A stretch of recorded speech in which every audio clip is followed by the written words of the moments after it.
Hello, students. I'm here today to talk to you about formatting. Now, there's some great news.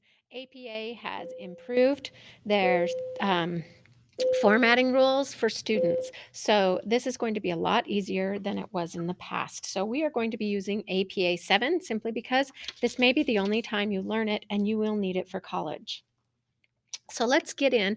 I will tell you the rules and then I will show you how to do it on a paper that I wrote. The first thing you need to worry about when you're doing your APA 7 format is the page setup. You need to have 1 inch margins on all sides. The whole paper needs to be double spaced and left justified. Let's show you how to do that.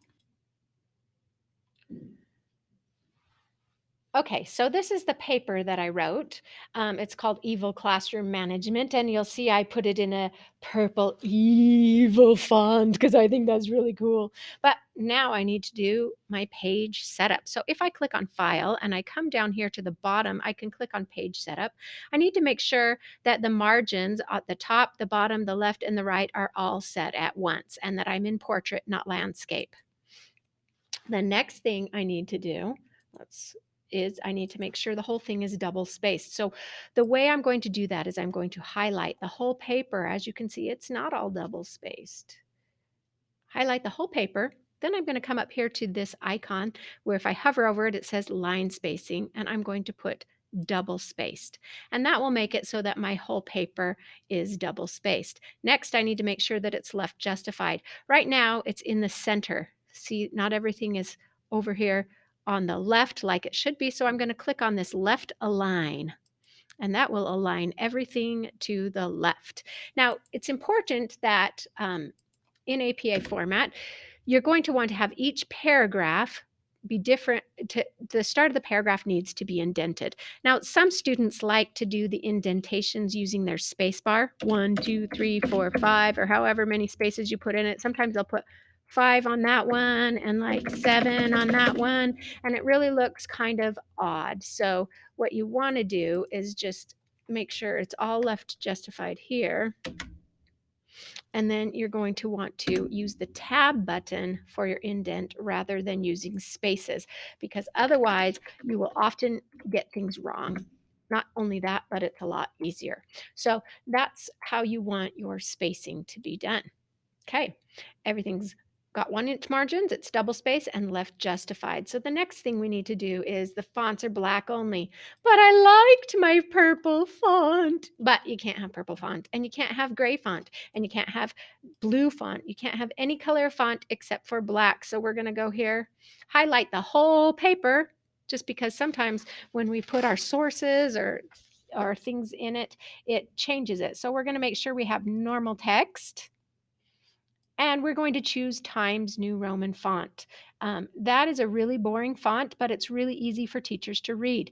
And teachers like to be able to read things quickly and easily so they don't have to spend time as much time on um, grading the papers. So the APA format it used to say you had to use Times New Roman 12-point font, but now it is saying that you have these options as well. You're going to want to find out what your professor prefers, what's easiest for them to read, because you want to make it easy for them. You're more likely to get a good grade. I prefer Times New Roman 12-point font. That is the old standby and the original, but another professor might prefer one of these. So you can either ask them or they'll usually tell you if it matters to them. If they don't tell you, just choose one of these or just choose Times New Roman. That's the best idea. Okay. So it needs to be black. It needs to be Times New Roman. And next, we're going to talk about headers. Now, headers, it used to be that in a student paper you had to have something along the top of your paper called a header, and they were kind of terrible. So to get into your header, what you need to do is you come to the top of your paper and you click until this comes up: first page header, different first page, and options. Now what I'm going to do is I'm just going to start out new. I'm going to delete everything that's already in my header so it's nice and blank and clean. Okay, so APA 7 says that we don't need a running head, but we do need page numbers, and we don't need a different first page from the rest of them. That saves us a lot of work because all we have to do here is click this different first page thing, delete everything. Okay. And we're going to go over here. So this will make it, if we click it, it'll make it so that it's not different, that all the pages are the same. So we're going to click page numbers and start at 1. Now it's going to put it in the center there, but in APA format, you want it off to the right-hand side. So you're going to right align the page number, and then it'll insert the correct page number at the top of every single one of your pages. So it's really pretty easy to do once you figure it out. Okay, that's the headers. So you don't need to have any written headers, but you still need a page number. Next is the title page. The title page is kind of like the front cover of your report if it were in a book, and they look like this. So mine actually doesn't seem to have a title page. It just starts right into my paper. I've got some information, but it's really wonky. So what I'm going to do is I'm going to take the rest of my paper. I'm going to go right before where the rest of my paper starts, and I'm going to come over here to insert, break, page break, and that'll put it on its own. So then now I only have a title page. Now my title page needs to be centered. Okay. So these need to be black, not purple. Okay. My title, the new technology that will aid in classroom management, a prospective study. Okay. So my title is half title case, meaning that title case means that you capitalize each of the first words, right? So they want you to capitalize each of the first words except for after a colon. They only want you to capitalize the first word after the colon. Now my title needs to be bolded and it needs to be in the center. So it is. But a tricky thing about it is that I need to have exactly 3 or 4 spaces between the top of my page where my header starts. So what I'll do is I'll just use my arrow keys to get up to the top. 1, 2, 3. You can do 3 or 4, and everything after that needs to be deleted so that I have exactly 3 spaces between, and I only need 1 extra space after. So then I can delete everything else. Now, if we'll notice on the sample paper, I have 2 lines of information after my title, and this one has 1, 2, 3, 4, 5. So I need to add some stuff. I have my name and I have the school, which class I'm writing for, my teacher's name, and the date. So I'm going to go ahead and do that. And okay, so I have my name, I have the school. Now I need to write the class. So I'm going to put advanced. I'm not typing. Don't know why. Advanced writing first period. Okay, then I'm going to put my teacher's name and today's date, January 2021. Okay, and that's all the information that I need, and I need to make sure this is all double spaced. Okay, and that looks good. Okay, so that's what my title page should look like. Okay. All right, now let's see what else. I need to go to the first page. Now notice they have the title written again. So what I'm going to do is I'm going to just copy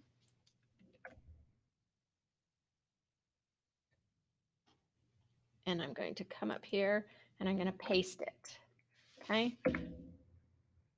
All right. And there shouldn't be any it shouldn't look like this. There shouldn't be an extra space between your title and the rest of your paper. Another thing that it shouldn't have is a whole bunch of extra spaces right there. If you used the page break to get the words on the other page, you probably won't have those extra spaces, but you just need to make sure they're gone and that the title is bolded and centered. Okay, then I start right into the body of my paper, and I've already fixed the spacing, except for you'll notice right here there's extra spaces between my paragraphs, and that's not okay. So I'm going to delete it, but it still looks like this space is too big between these. So what I'm going to do is I'm going to come up here to the line spacing. Okay, and I'm going to check come up here to line spacing and make sure this right here says remove space before paragraph. I want to click that and it'll remove the extra and make sure that all of the spacing is exactly right. So this one probably has some of those too. It's not right there. So if I click here, maybe it's got a space before paragraph. Nope. This one is just, I need to hit delete. Okay. But sometimes if your spacing doesn't look quite right and you'll have to use your eyeballs, then you probably come up here and it'll probably say remove space before paragraph, or it'll have an extra space after paragraph. So you don't want it to say that. When you click here, you want it to just say add space. So this looks right. Okay. So now our spacing is correct and we've got the correct indentation here. We haven't used spaces, we've used the tab to do that. We need to make sure it's left justified. We already did that. We tab to indent the paragraph and there's no extra spaces between the paragraph. So then we need to go down to our reference section. Okay, now lots of times if your paper, your references, if you didn't know it, your references are going to be right here at the end. So you're going to insert a page break to make sure that your reference section starts right at the top of its very own page. Now, you also don't want it to start down low, okay? There shouldn't be any spaces. If you use the page break, that won't happen.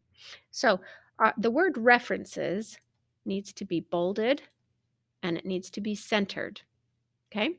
So it looks just like that, right below the header.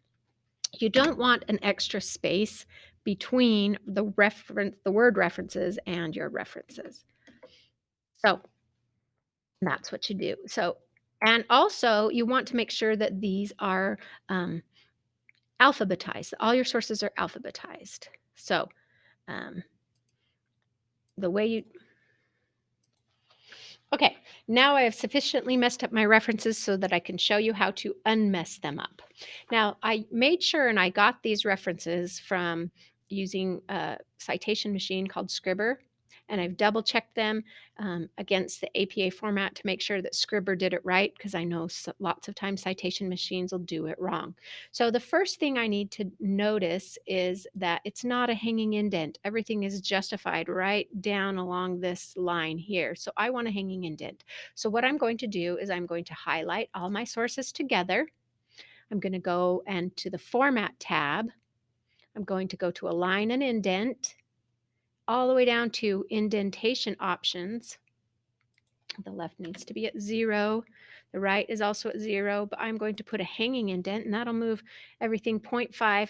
And look what it does. Now it's really easy to tell the difference between each of my sources because the first line is left justified and any line after that is indented. Okay. You also need to make sure that, lots of times when you use a citation machine, so each of your sources will be in totally different fonts. Now, if you did what you were supposed to and highlighted these at the beginning, you shouldn't have this problem. But it doesn't hurt to double check by just highlighting them all and making sure they're all in Times New Roman 12-point font. So I've got that taken care of. The other important thing to look at your references is to make sure they're alphabetized. These are not. Time should come after food because T comes after F. So I need to decide, okay, which one should be my first one, this food and nutrition services. So I'm going to take time travel. I'm going to highlight it and hit Control X. Now I can put it wherever I think it goes. T is probably going to be the last one. So I'm going to go to the end and hit Control V. And then I'm going to hit Enter so it'll make a new one there. Okay. All right. Future should come after food, but before Perna. So I'm going to hit Control X, Enter, Control V. Okay. And now they are all alphabetized. But I'm noticing that I have some funky spacing. First of all, I have a space between the word references and the word food and nutrition. So I'm going to delete that. This right here looks like there's a little bit too much of a space there. So I'm going to go to Oh, yep. There's a remove space after paragraph. That should fix it. Now, if I go to the beginning, it didn't fix it. So I need to go to the beginning of the next one and remove the space before paragraph. And now it looks good. So what's wrong with this space here? It looks like I've probably added an extra space. I'm going to just quick double check. That looks good. And that looks good. Okay. And on this one, I'm going to double check. Make sure there's no extra spaces. Aha, I found one. Remove space before paragraph. Good. And now the spacing is all the same. I've got a hanging indent. Nothing is bolded except the title references, and they are all in proper APA format. So my reference section looks good. I already dealt with my headings, and that's it. I hope that helps.